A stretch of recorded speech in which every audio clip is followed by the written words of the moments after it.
Salut à tous, bienvenue dans le Foutoir du Bis, la chaîne où on discute ensemble de pépites méconnues et de cinéma bis. Et c'est pas anodin si je sors mon suite Jean-Claude Van Damme aujourd'hui, puisque je vais vous parler de films d'arts martiaux des années 90 à travers un acteur dont j'ignorais complètement l'existence, Jeff Speakman. Alors, je peux vous dire que j'en ai bouffé des films d'action pendant mon enfance et encore aujourd'hui. Et pourquoi j'ai jamais entendu parler de ce gars? Déjà, je pense qu'il s'agit d'un sous-JCVD, comme il pouvait en exister des tas à l'époque. Je pense par exemple à Lorenzo Lamas, qui est bon exemple, mais il en existe d'autres. Et ces acteurs-là, ils ont brillé par l'émergence des vidéoclubs et également la prolifération des DTV, les films qui passaient à la télévision, qu'on regardait tous en famille, quoi. Donc Jeff Speakman, qui n'est pas du tout un charlot, puisque c'est un maître dans l'art du Kempo, qui est un art martial japonais d'origine chinoise, violent, très violent, qui peut être très très dangereux. Lorsque vous maîtrisez l'art du Kempo, vous pouvez devenir vous-même une arme à part entière. Et c'est d'ailleurs, la transition est toute trouvée, puisque le film dont je vais vous parler aujourd'hui s'appelle L'arme parfaite. Alors, L'arme parfaite, déjà, c'est un film extrêmement simple dans sa construction, et c'est ce qu'on lui demande. C'est vrai que quand on regarde les films de Jean-Claude Van Damme récemment, là, qui sortent directement sur les plateformes, il y a des péripéties en péripéties, des dialogues à rallonge.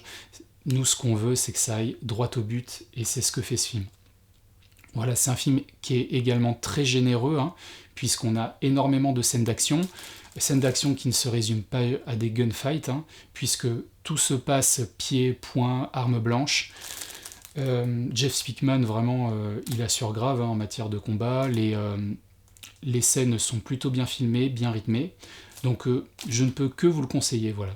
Alors de quoi ça parle quand même, Donc Jeff Speakman joue le rôle, vous l'imaginez bien, d'un personnage qui maîtrise le Kempo et qui rend visite régulièrement à son mentor, qui lui a de gros problèmes avec la mafia coréenne, il se fait racketter constamment. Et je vous dis pas ce qui va se passer, mais ça va partir en revenge movie, en vengeance. Et c'est un film que je vous conseille vraiment. Voilà. Donc, vous imaginez bien, je vois ce film, je fais « Waouh, Jeff Speakman, c'est énorme, il faut que je me fasse toute la filmo ». Bon, j'ai un peu déchanté, puisque j'ai enchaîné avec le deuxième meilleur film. En tout cas, c'est ce que dit IMDb, c'est le deuxième film le mieux noté sur le site, qui s'appelle Street Night, ou Sur la défensive en français. Donc de quoi ça parle? On revient encore à de la guerre de gang, sauf qu'on a Jeff Speakman au milieu qui fait un petit peu de tampon, puisqu'il connaît les chefs des deux camps. Et là on s'ennuie ferme, on est aux antipodes du film précédent, c'est pas généreux là pour le coup, manque de rythme, une histoire d'amour toute pétée, voilà, moi je vous déconseille ce film. En tout cas, sa carrière s'étend de 87 à 2006, et depuis silence radio, on n'entend plus parler de cet acteur. Alors je sais qu'il a eu un cancer il y a une dizaine d'années, donc est-ce que c'est pour des soucis de santé ou est-ce qu'on l'a plus jamais appelé? Mystère. En tout cas, si vous connaissez d'autres acteurs ou d'autres films sympas d'action complètement oubliés, n'hésitez pas à me les mettre en commentaire. Et puis sinon, je vous dis à la prochaine pour une nouvelle vidéo. Ciao!